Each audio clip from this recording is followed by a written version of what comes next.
Hey, folks, in this episode of the podcast, I'm talking with some folks that are going to fill you in on the latest happenings at a little company called Adobe.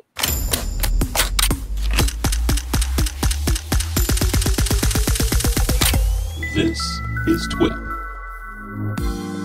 Hey, welcome back to another episode of This Week in Photo. I am your host, Frederick Van Johnson. Today on the show, we're talking to some folks from Adobe about a little show called MAX that they put on from year to year. A lot of people in the creative industry look forward to, kind of like Mac nerds look forward to Macworld. You know, creatives look forward to MAX because it's kind of the latest and greatest. It's coming out of Adobe, innovations, you know, and just sort of a shot in the arm, creativity wise, of what's happening in the creative world.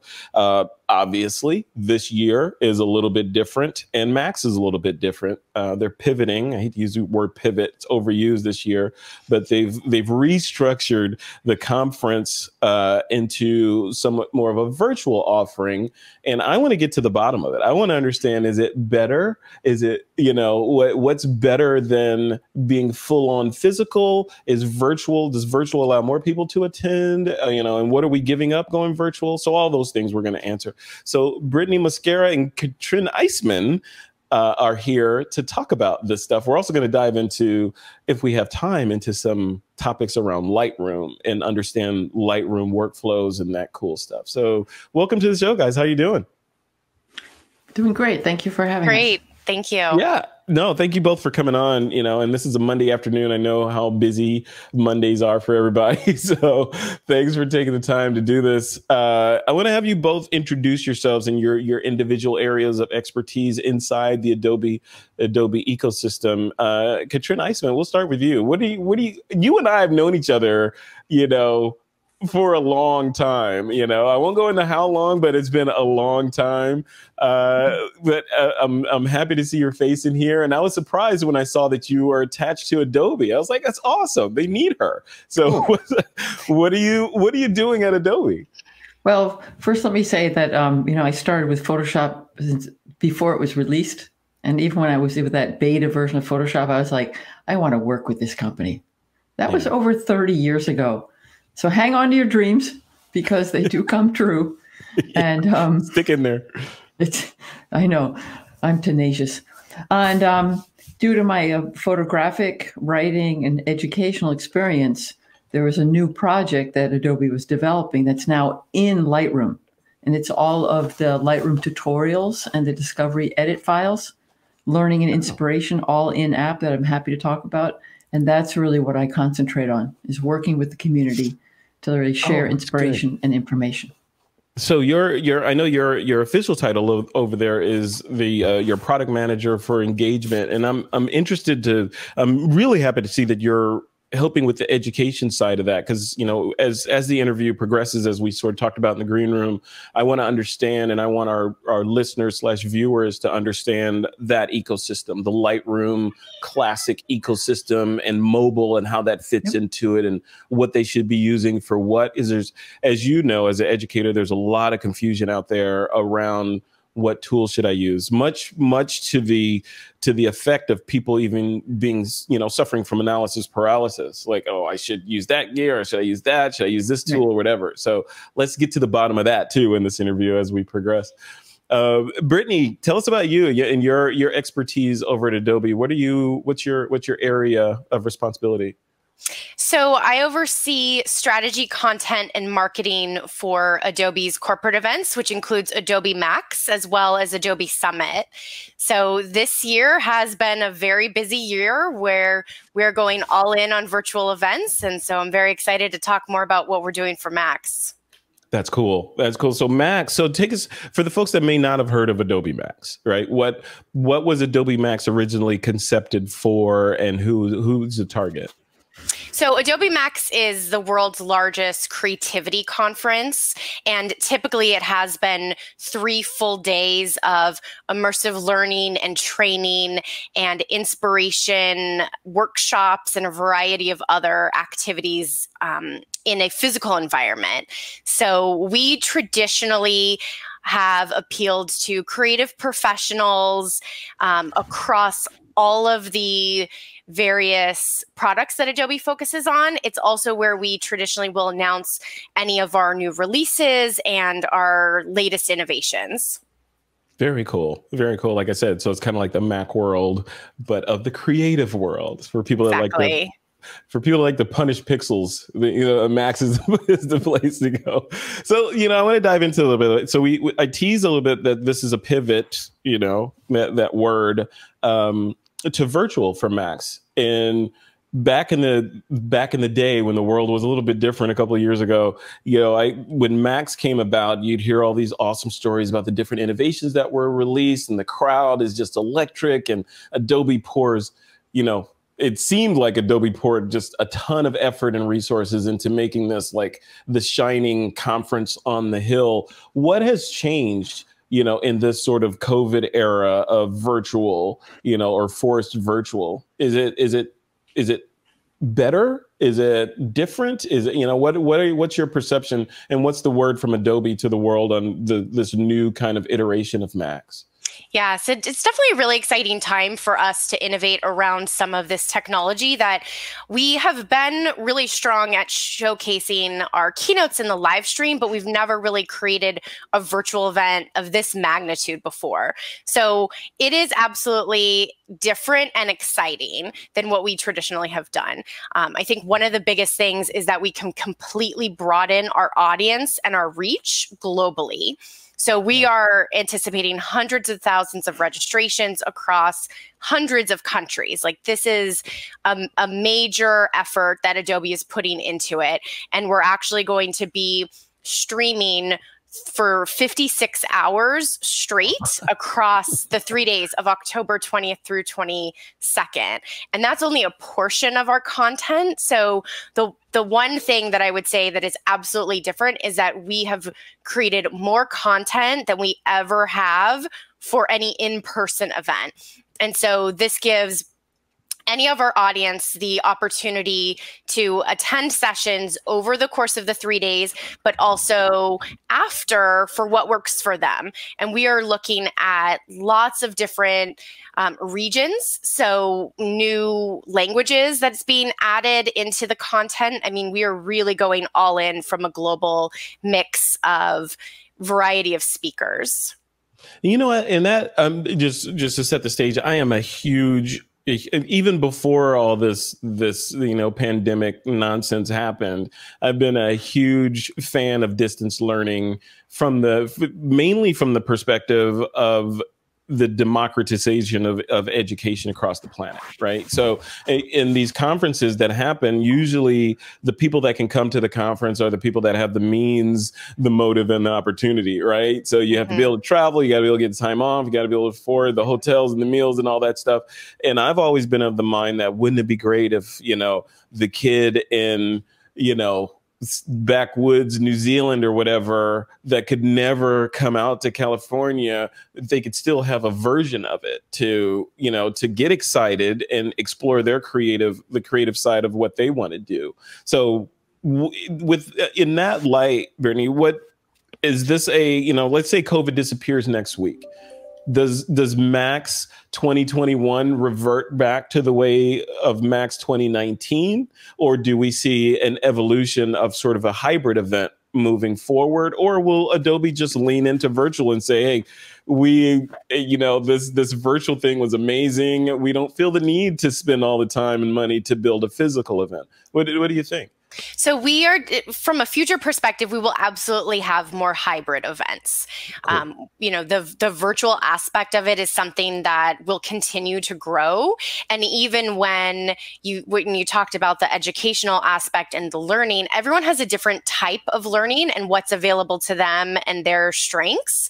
And so that's where I see a lot of opportunity moving forward, because there are some things that you just would appreciate more in person, right? Mm-hmm. Whether it's the networking aspect that you would rather shake someone's hand, but we have this almost a responsibility now to really educate more on a global perspective and provide different types of creative communities with this knowledge. So when we talk about expanding our audience, it's also getting more into hobbyists or social media influencers who aren't traditionally, part of Photoshop and Illustrator and Rush and all of our other products. And now they can start to learn more and get some of that beginner content that will ultimately help them in their career longer term.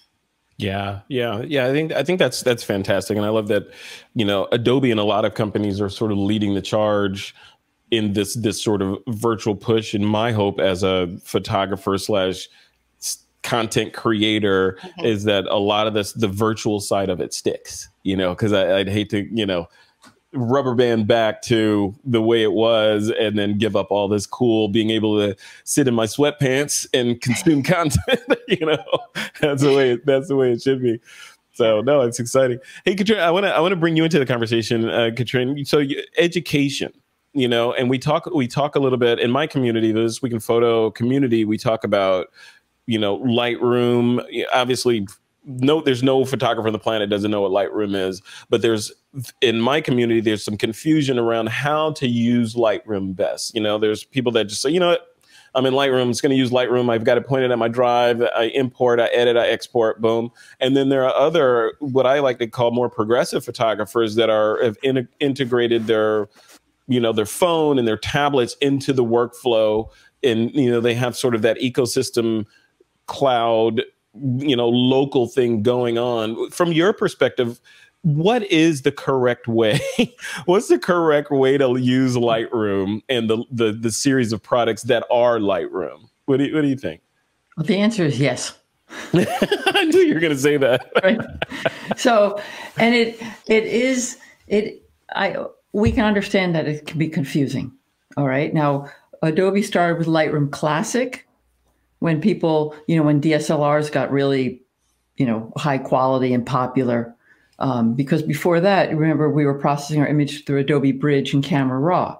But because we were shooting more and more and more, Adobe developed Classic, so you have managed to edit, process, and share. And that was a fabulous solution for many years. And then this camera showed up, right? The phones, yeah. Yep. And we all know that the most popular camera out in the world now is the iPhone, with many Android phones and Google phones doing fabulous jobs too. Yep. And so the way people were taking pictures and where they were working, how they were working was shifting. So just having like Lightroom Classic on your desktop wasn't really going to reflect how people were really working. People want to be mobile. People want access to their images. They want that flexibility. And Adobe understood that and then created what we refer to as the Lightroom ecosystem. So it's not either or, it's really how can you have the ecosystem work for you? When I look at it, it's the one big question that people can ask themselves is, do you want to manage your files? Do you want to be responsible for importing, hard drive, backing up, keywording? There's people that were like, I need to know where my raw files are. They like that. That's a very classic route. Or are you comfortable with importing? They go to the cloud and they're already backed up and managed for you. And then there's the third version, which is synchronize. You can import through Classic and synchronize to Lightroom so that you can rank and rate on your phone. You can process on your phone. And when you do that, when you import through Classic and synchronize an album, the big thing people really need to understand is what's going to the cloud from Classic is the smart preview. So in brackets, I'm going to say, please don't throw away your raw files if you do that. Thank you for saying that, because that was a question, right? So when you sync, and that came out of the other interview I did, that was the flow of the raw files live on, in his particular workflows, the raw files live on the local workstation. Yeah. But then he does edits and crops and all that stuff mobile. Sure. And those changes sync back. And my question then and now was those changes sync back through the cloud back down to the workstation.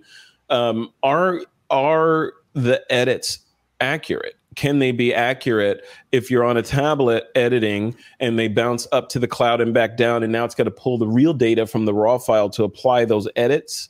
Are those edits, is it accurate, or do you still need to go in and say, oh, a little bit too saturated, whatever? Now, I'm not a software engineer, and I'm not going to say the further the cloud is, the less accurate they are. That would be weird. No, but you are working on smart previews. So I would be completely confident with all my global edits, my cropping, most of the selective edits, where you would probably want to take another look, if you're very critical, would be the fine detail, the sharpening, the noise reduction. I mean, things that are based on pixels. Right. I would have to confirm that with the engineers, but there's a limit to how much you can zoom in on a smart preview. So that's the one way of working. So you're comfortable with the hard drives and managing and renaming and keywording. And that's millions of people. So let's just say the other thing that is always in the back of the room, Lightroom Classic is not going away. Period. Yeah. Done. So I need a classic bumper doesn't sticker mean with that. end of life. It doesn't mean it's the classic is our way of sunsetting. Yeah, no, this app, right? This is not like classic Coke or whatever all that stuff was. No, I just dated myself. Then there's the people that want to work more mobily. All right. I started with Classic. I'm now like all Lightroom all the way. And because I can shoot my raw files, I shoot with Sony, import into Lightroom on my iPad. All right. Those RAWs go to the cloud, and I can also synchronize with Classic. All right. So it's more of a question like where are your raw files? Yeah. Lightroom Classic has, very good features for looking at files, for comparing, color coding. You can print, you can web, there's a map module, there's a book module. It's very expansive. For the develop engine is so similar. All right. And I've traveled before COVID, I traveled a lot. And for the last 3 years, I never carried a laptop. Oh, wow. I mean, I know it sounds terrible. Oh, it weighs 6 pounds, but that was about 4 more pounds than I wanted to carry. It matters when you're when you're hoofing all that stuff around an airport or something. Yeah, every pound counts. Yeah, that's interesting, and I think it's a lot of what I hear about Lightroom versus Lightroom Classic is, hey, if you're a serious professional photographer, you are going to use Lightroom Classic, because the other thing is a watered down version of this real version of Lightroom, yada, yada, yada. What do you say to that? Is that just a yada, yada, yada? Well, you just insulted me with my over 30 years and a degree in photography. No, because it's really, you'd have to choose the tools that are right for you. I mean, there's professional photographers only shooting with a phone. Are they not as professional? Right. Because I love it if you show me a print, I can't tell you, oh yeah, that came off of a Nikon. Yeah, exactly. Right. Yeah. So choose the tools. That's the great thing about the flexibility. It's like, yeah, you need to make a choice, but here we're offering you all these different ways of working. And the great thing about working with Lightroom is I can work on the couch. Yeah. I know. It's and that I think that's a lot of the just sort of I know I think it's a lot of it is just timing, right? Because I remember when the iPad was first announced, and they said, oh, this new thing's coming, it's going to revolutionize how you compute and all this stuff, and then it came, and we're like, it's great and everything, but I can't print. I can't do this. It's limited, And so there was, for me, that was my feeling. I was like, yeah, I got one, and I've had every iteration since. But my first introduction to the iPad wasn't that it is a replacement for my desktop. It was, I thought it was going to be, but it wasn't. So now you fast forward to today, I still kind of have that, it's a sidecar. It's not the car. It's a sidecar to my workstation. I'm trying to get through that, right. But maybe it's an age thing, because I'm just like, yeah, in my day we had computers and had a keyboard. And oh my God, in the snow, it was horrible. We had 5 kids and 1 shoe between us, So I understand that. And then there's the other people where it's like, I want to make my life simpler, and the quality is, in developing is the same, and you can't look at my files and go, that file came off an XX drive, because those drives cost more. Yeah. So, yeah, no one knows. And I just love the real magic of this. I mean, it's still magic for me. I mean, literally, like I import to the iPad, and then a couple seconds later, it's there on the desktop, and then I'm waiting in line at the store, and my images are on my phone, and I'm ranking a rating. I mean, yeah. I don't have 80,000 images on my phone, right? But I have access to all of those. And it's everything. Your entire library. Yeah. If someone says, Katrin, there's a shot that you did way back, in November of 2013, of a dog sitting next to so-and-so, you could find that while standing in line at that store. Right. Yeah, which is magic. Take that one step further. So in Lightroom Classic, professionals dedicate a lot of time to keywording, which for many professionals is very important. Like if you're an architectural photographer, portrait photographer, you need to add that. Now, you mentioned picture of a dog. Literally this weekend, I need to find a picture of a dog. I'm telling you the honest truth. Yeah. And I didn't keyword it, but I literally went to Lightroom, and because of Adobe Sensei technology, I typed in dog. About 470 photos popped up. And then I just used my star ranking, 3 stars, and that picture was there. And it took 15 seconds. That's another interview that we're definitely going to dive into that. That's that machine learning, and because I hate keywording and rating and all that stuff. And I want machines to do it for me. Like, I mean, if a machine can look at an image and see that's a tree and that's a dog and that's a cat and that's a human with a red dress, blah, blah, blah, I wanted to do that. And I want to later, when I feel the need, to be able to go find it, say, give me all the humans with red dresses on taken in this span of time in this geographic location.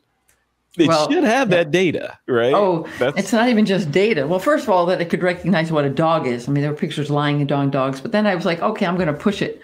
So I typed in happy. All the pictures, people smiling, came up. I was like, oh my gosh, it was amazing. And that's the thing. I mean, keywording, yay. No. I hate it.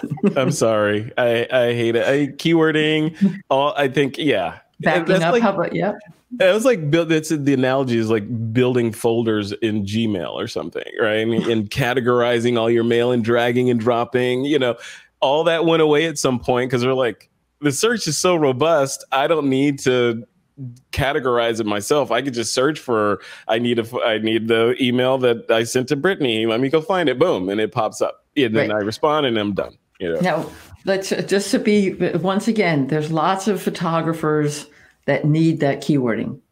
Like, I mean, I've actually seen the keywords for like the Smithsonian. Mm-hmm. That's an impressive keyword list, and the catalog people and the businesses and the museums and the historical societies. I mean, I don't think there's a keyword for a certain person, from 1814. Oh, no photography back then. 1914. They were still drawing back then. So there's tools for all different types. All different types of people. And it depends. And most of us, I think are, and I may be speaking out of turn, but I think most of us are the people that don't necessarily need to be exhaustive keyworders, right? I think there are niche cases and places, like you said, that it really makes sense to keyword because you're saving yourself a lot of headache in the future. past you looking out for future you by keywording properly. But for the rest of us that are doing a shoot and it's at a certain time, especially if you're on the prosumer side and you're doing a lot of, iPhone photography, which stores a massive amount of metadata with every image. And then that's being sucked in and Sensei's looking at it and doing its thing. Just let the targeting computer, like Star Wars, let the targeting computer make the shot. You don't have to, you don't have to make the shot. So I know we want to, I'm sorry, I shouldn't take over. So yes, that's great. But then for all photographers, I remember I mentioned I search by stars. It's so important that you still go through and like identify your best pictures. Because I didn't want to look through 470 dog pictures. Okay, I like dogs. But and so I let the sensei do what it's good at, and then I still add my subjective I agree. art. I agree. But that should be it. Like I think not that it's exhaustive, it should be it, but I think Sensei's doing all that crazy stuff in the background, and you as the human are doing the subjective of I like this one, this one, this one, this one, this one, so that what's what. But it can do the heavy lifting of, okay, that's a landscape, that's a beach scene, that's a dog, that's a cat, all that stuff. It can do that, but then you could say, show me all my favorites that have dogs on the beach. And then it should be able to just tell you and give you a list of shots like that. So we could geek out on this forever, Katrin. I love this stuff.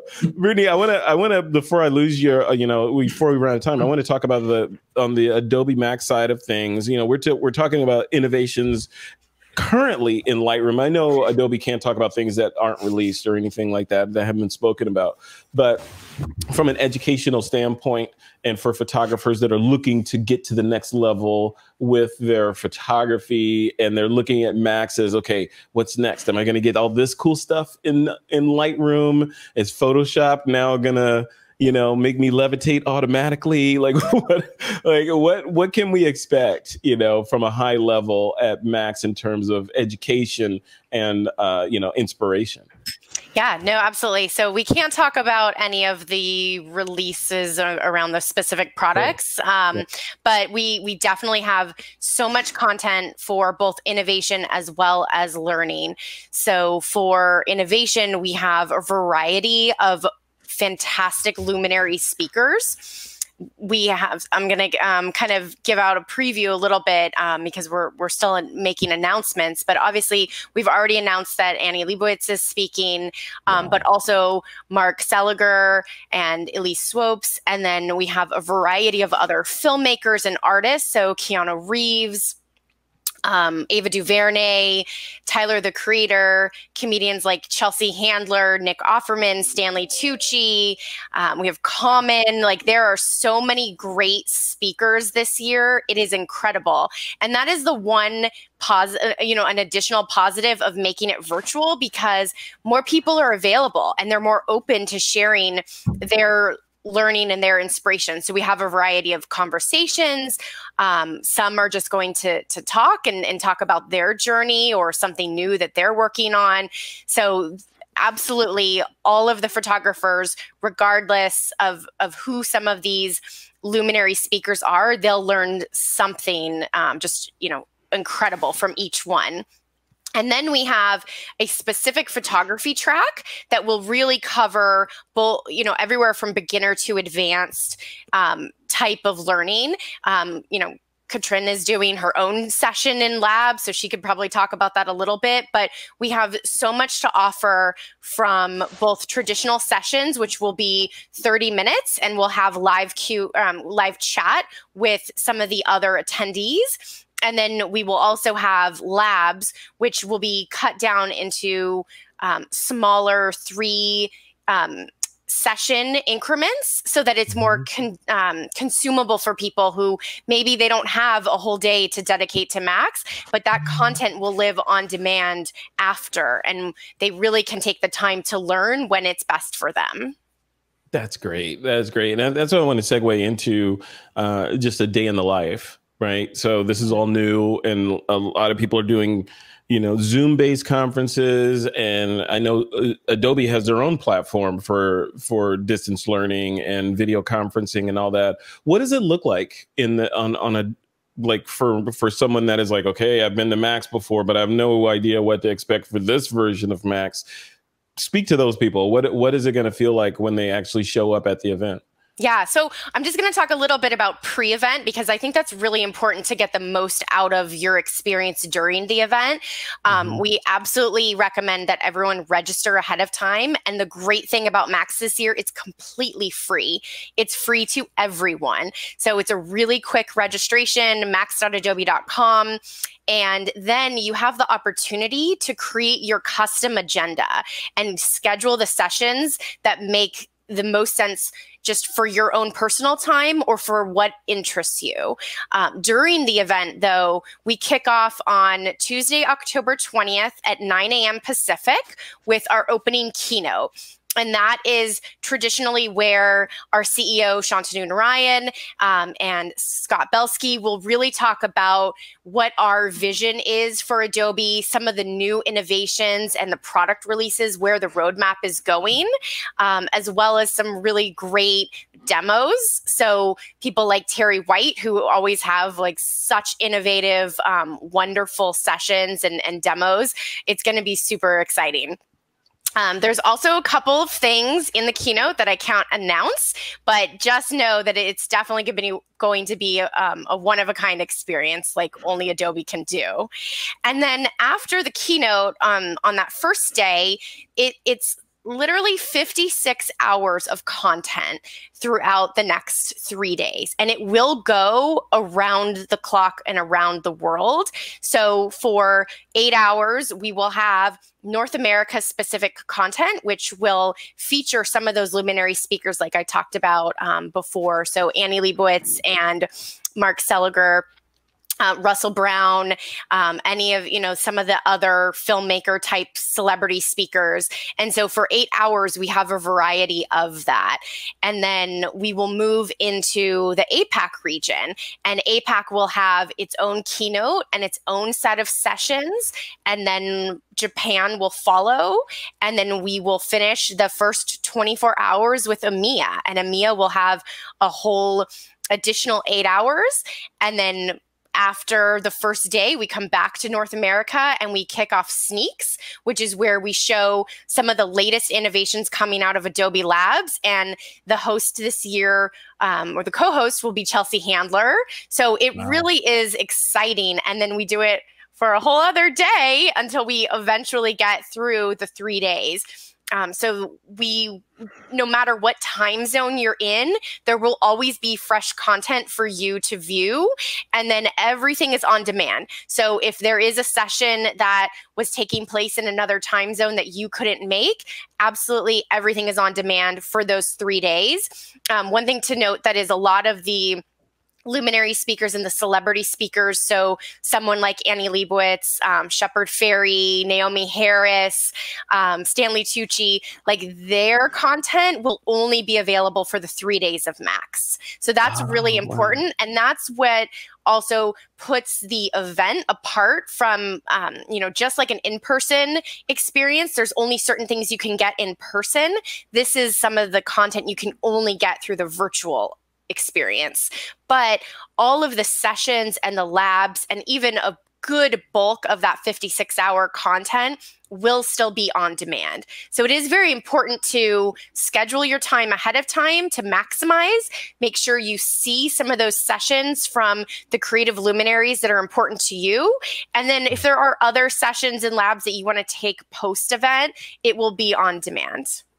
That's fantastic. And just to be clear, so the when this event is happening, is there an interactivity component where I go to a session and I can engage and chat and that kind of thing, or is it more of a one-to-many webinar type presentation? No, yeah. So there absolutely is a lot of engagement happening across the event in a variety of different areas. So from the session perspective, for all of the individual sessions and labs, we will have live chat when the session premieres. So let's say from 10 a.m. to 10:30, that's when the first session premieres. There will be live chat with all of the attendees who are registered. So that's really exciting. When it's on demand, there won't be that chat component. But we also have a lot of engage areas throughout the event. So we will have creative challenges, art collaborations, a lot of other really fun on-demand content like art walks that you can view different cities from around the world and see some of the great street art that they have. There will also be a whole career center. So we know right now is a really hard time for creatives. If you're looking for tips on where to take your career, or, we're also featuring podcasts so that you can get additional types of education, a lot of hands-on creative workshops as well. So ways that you can step away from the computer over the course of those 3 days. We'll provide any kind of supply list so you can create something, on your own through some of the instructions. There are just so many other ways of engaging with really unique creative content. And then on the networking side, we also have some different kind of streaming activities like Birds of a Feather, where you can join other networking groups of like-minded creatives and topics. So if you want to talk about Lightroom, there is a session that you can, you could join potentially. And then we also will have the Meet the Teams, which is the product experts. So each of the Adobe product experts will also lead a session where you can ask questions and learn more behind the scenes on what's happening with some of the product teams. That is so cool. That's a lot. So that's like, it is a lot. Yeah, that's a lot. So, and I'm glad you said a lot of that's going to be available on demand after, and it's really interesting. I was wondering how Adobe / you were going to handle the question of, why do I need to attend the live? I'll just let them run and then I'll just go watch everything later at my leisure over the next year or so. But it's really important that you go to the live because there's certain content that's going to be only available to people that show up to the live. So that's really interesting. Like I said, you guys are leading the charge because a lot of people, well, everyone really is trying to figure this stuff out, and what's the best way, what's the best way to deliver a world-class virtual experience that's not we're just doing this because we had to. Let's just try to repackage what we're already doing in a virtual way and, go from there. It sounds like Adobe's leaning into it and trying to build the best conference using, the tools to deliver this content to the world. So congratulations. It sounds like it's going to be cool. You answered one question that I had because I was gonna put you on the hot seat, Brittany, and try to lobby to have Russell Brown present at the event. Sounds like he's already going to be presenting. One of my favorite presenters of all time and favorite educators of all time is the Bill Nye science guy of photography. Yes, definitely. Yeah, I'm excited for that. Well, cool. So congratulations to both of you. It sounds like, as usual, Adobe's firing on all cylinders with all this stuff. I want to end with just kind of get an idea for where people should go just to engage on both sides. So Katrin, on the education side of the world and kind of getting their brain around Lightroom, like a photographer, just like Adobe is my operating system for my creative world. I want to make sure that I'm engaging and my operating system is as optimized as possible. Where do they go to get to that level so that they're, a pro on all this stuff? Well, there's lots of Lightroom resources on the Adobe website that I go to also because I need to look things up. Hey, of course. Albert Einstein said you don't need to know everything. You just have to know where to look it up. I'm like, I live by that. I live by that. Thank you. Right? And so like a great example of it is when a new feature is released, I love the blog posts that like Julianne Cost writes. Mm-hmm. And for example, last year, the new texture slider was included in ACR and Lightroom. And Max Wendt, Wendt, he put up a blog post because he like invented it and then worked on it. It's like 9 or 10 pages and it's written so like non-engineer people can understand it. So, I would definitely turn to Julianne, the Adobe website, And then if you want to learn how to use Lightroom, specifically how to develop your images, in the Lightroom app, there's over 500 tutorials built into the app that you actually work along with. You don't just watch, you have to move the sliders, and the teachers walk you through all the steps. And it's really interesting to see how people are learning by doing. Because, you know, if you go to YouTube... That's the mobile app, Katrin? That's inside the mobile app on the phone and on the Lightroom. iPad? It's in desktop or your tablet on the phone. Wow. So Okay. there's two. Okay. It's amazing. And the thing is, you know, I try to avoid YouTube because I always end up watching videos of dachshunds, which is great, but doesn't help me understand clarity. Don't get close to that cat black hole, you know, looking at cat videos. Exactly. Now that's the learning. There's also something brand new that was just released in June. Users can now contribute their Lightroom edits in the discovery files. And we can see now how everybody is processing their images. And it's so interesting. I go every single day, a few times a day, to see what the community is showing and contributing. I can see how people process their images, and you can download a preset from that edit. Oh, yeah. Really? So you can watch them step through the edit and then take the preset of what they did and apply that to your own images and then tweak it from there and 100%. Keep going. And I'm really cool. I think I've collected every black and white preset there is. I love it. What's not to like about this stuff? Like the whole creative world is just, you know, that's one of the things I enjoy about photography. And I preach this all the time. You know, photography for me is, you know, it appeals to the nerd geek side of me with the technology. It appeals to the science side. You know, with portraiture, it appeals to the technology or the psychology side of your brain, like interacting with people and eliciting the right expressions. The social side with the sharing and getting feedback, and just, you know, it's all that stuff together. And Adobe is obviously the operating system for a lot of people for their creative world. So congratulations on all that. Brittany, I want to end with you on, you know, this MAX conference is coming up. It's right around the corner. And it sounds like before we did this call, I had no idea how big it was and the extent that you guys are going through to make this a world-class event. You know, for the people that are as excited as I am about attending, what should they do now? What's the next steps for them? So you definitely should go to max.adobe.com and learn more about what we're offering and just register. Again, it's completely free. It's only a few steps to register. It's really quick. And then go in and start looking at some of the sessions that we're offering and just start to schedule a couple. You know, if it doesn't work for your schedule during the actual event, it's still going to be there. But learn as much as you can pre-event so that you can really have the most enriching and custom experience during the event. So max.adobe.com, register for free. Love it. That's crazy. I had no idea it was going to be free, by there, because it was. What was the ticket price last year or years gone by? I believe it's around 1,000 to 2,000, like roughly, yeah. So we're so thrilled that we can offer this to, you know, our entire community in the world. Yeah. Well, congratulations to both of you again for all the work that you're doing.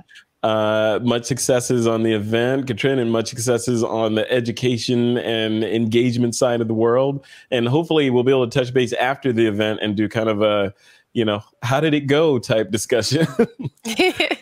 Absolutely. And we want all of your feedback. So you definitely have to make sure you attend sessions. Absolutely. Okay. All right. Thanks for your time today, both of you guys, and we'll see you next time. Thank you. Thank you. Okay. Cheers.